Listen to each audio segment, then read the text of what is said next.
Thomas the Tank Engine wouldn't stop being a nuisance. Night after night he kept the other engines awake. I'm tired of pushing coaches. I want to see the world.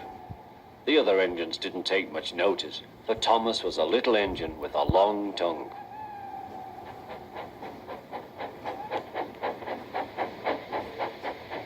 But one night, Edward came to the shed.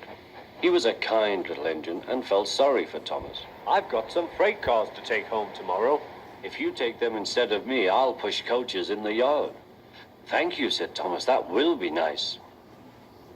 Next morning, Edward and Thomas asked their drivers, and when they said yes, Thomas ran off happily to find freight cars.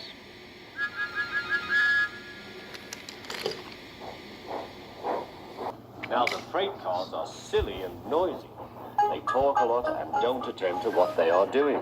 And I'm sorry to say they play tricks on an engine who is not used to them. Edward knew all about freight cars. He warned Thomas to be careful, but Thomas was too excited to listen.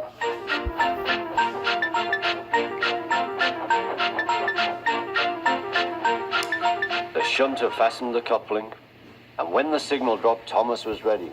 The conductor blew his whistle. "Peep, peep," answered Thomas, and started off.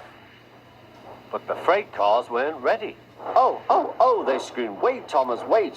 But Thomas wouldn't wait. Come on, he puffed. All right, don't fuss. All right, don't fuss," grumbled the cars.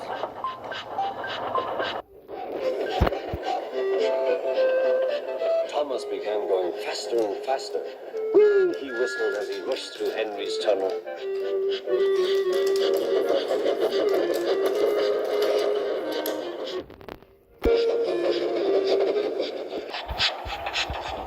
"Hurry, hurry," called Thomas. He was feeling very proud of himself, but the cars grew crosser and crosser.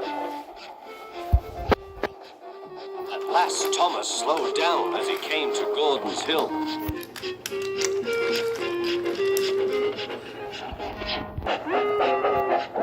"Steady now, steady," warned the driver as they reached the top. He began to put on the brakes. We're stopping," called Thomas. "No, no, no," answered the cars, bumping into each other. Go on, go on." Before the driver could stop them, they had pushed Thomas down the hill and were rattling and laughing behind him.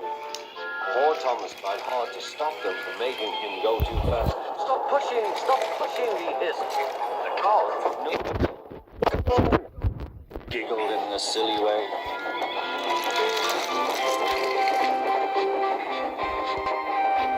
"There's the station. Oh dear, what shall I do?" he cried.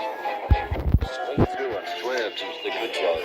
Thomas shut his eyes. "I must stop."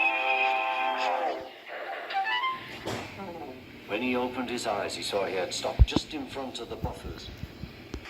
There, watching him, was the top of a hat. "What are you doing here, Thomas?" he asked. "I've brought Edward's freight cars," Thomas answered. "Why did you come so fast?" "I didn't mean to. I was pushed," said Thomas. "You've got a lot to learn about freight cars, Thomas. After pushing them about here for a few weeks, you'll know almost as much about them as Edward.